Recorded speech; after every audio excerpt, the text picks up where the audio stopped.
Obsession.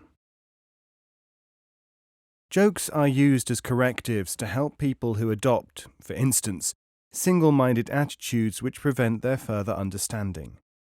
Sufi study is graded so that once an objective is reached, it has to be forgotten, while concentration is directed to the next objective. One neat reminder of this one is about the prayer beads. Someone studying to be a Sufi once read that if you make all your concerns one concern, you will achieve your desire. This man wanted, more than anything else, to be reincarnated. He spent many years telling beads and concentrating upon reincarnation. They do say, though I cannot vouch for it, that he did come back after he died, as a rosary. What happens to people who do not learn from Sufi jokes? Those, for example, who think that they appreciate them, but only do so because others have insisted that these tales are important or have inner significances. We must follow a Sufi observer on a long trip, while he sees what happens to the literalists. A precedent. A famous and greatly respected fakir presented himself at the gates of heaven to find them closed, with only a single angel on guard. When he was asked his name, the fakir felt that deeds were better than words. He went through his whole repertoire. First he made things appear and disappear, then he blew fire from his mouth. Next he materialized a whole assembly of 80,000 disciples from his earthly life. Finally he aimed a burst of special power at the angel, the type reserved for really convincing people on earth of his holy marvelousness. "All right," said the angel.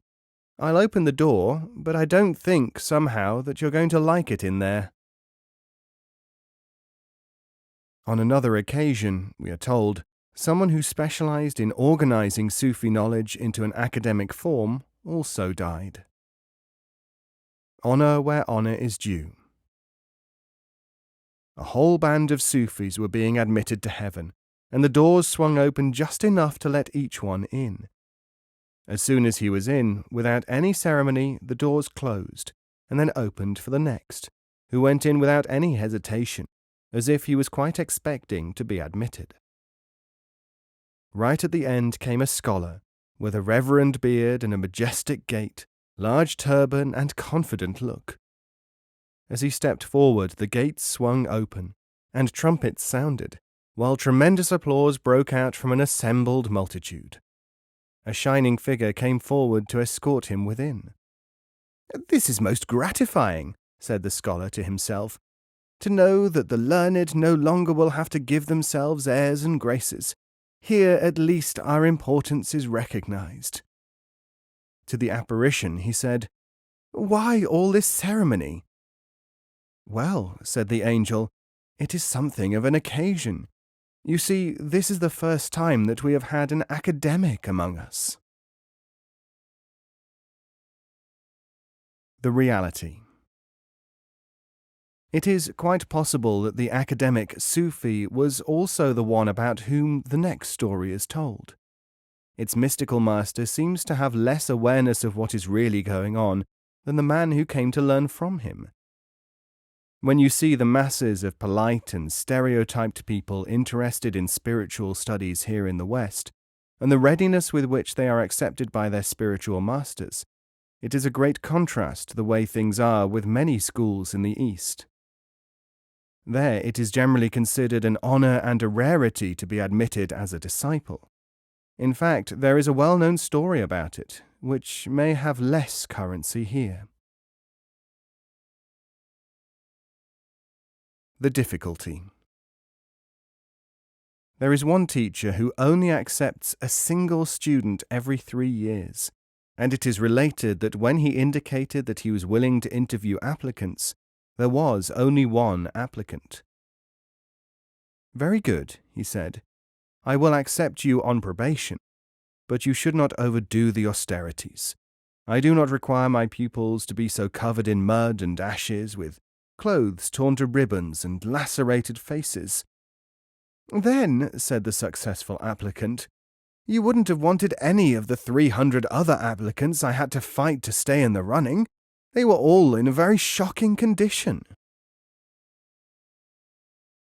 A man who had once been an obtuse disciple of the type so often complained about, and who later became a Sufi, told me how he had escaped from circular thinking by seeing the structure of this joke. Cause and effect.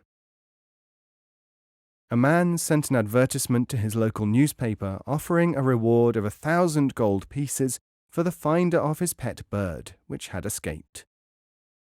When publication day arrived, the paper did not come out. He telephoned the office to find out why, and was answered by the cleaning woman.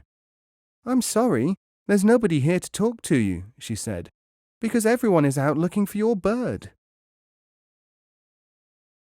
This tale can also be used to illustrate the kind of situation which arises when everyone tries to pursue his or her personal interest in the quest for higher knowledge, forgetting that there is an essential need to maintain the community through which this awareness is in fact communicated. In case this last emphasis sets too many people off forming their own metaphysical groups and, as will always happen without proper understanding, simply forming circuses, it should be restated that random groups are not Sufi ones at all. The caution which I have just shown in not provoking reckless and ill-informed activity might be reflected in another story. This putatively concerns a discussion between a dervish writing a book for circulation in the West, which showed the manuscript to a certain knowledgeable Sufi. Export model. Dervish: What did you think of the book written for the people of the West? Sufi: Perfectly balanced. Dervish: In what way? Sufi: If it had been on any higher level, they wouldn't have understood it. But if it had been any lower, anyone would have been ashamed of it. I know what he meant, but so too do quite a lot of people both in the East and West, for no culture has a monopoly of almost hopeless learners. Still, one needs fortitude to continue in this area in the West, since Sufis are still often viewed as oddities and not, as in the East, recognizable as established mentors when they are genuine. This Western joke shows that people in their culture, too, find it unprofitable to try to inform others who really should get rid of their hang-ups first. Please yourself. Could you tell me the time? Certainly, it is 3:00. But it can't be later than 2:30. All right then, please yourself. I have heard a Jewish joke too, which was once tacked on to this one. Consequences.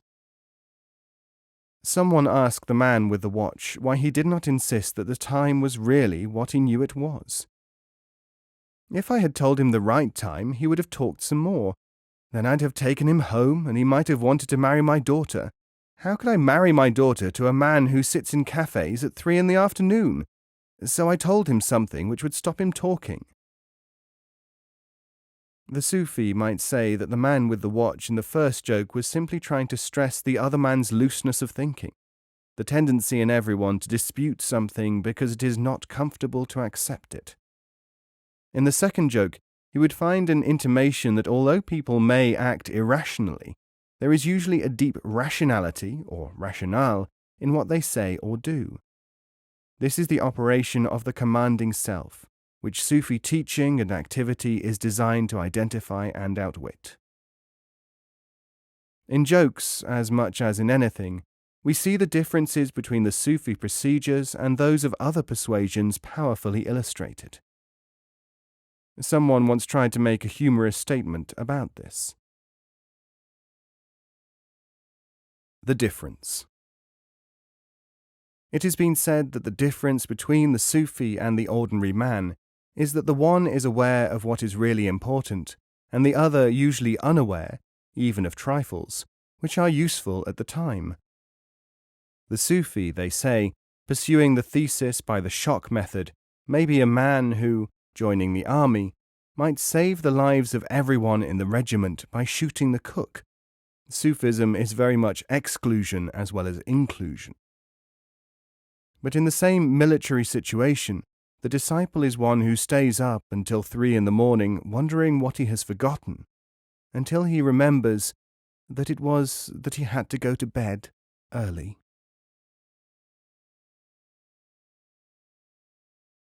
A request. If you enjoyed this book, please review it on Amazon and Goodreads.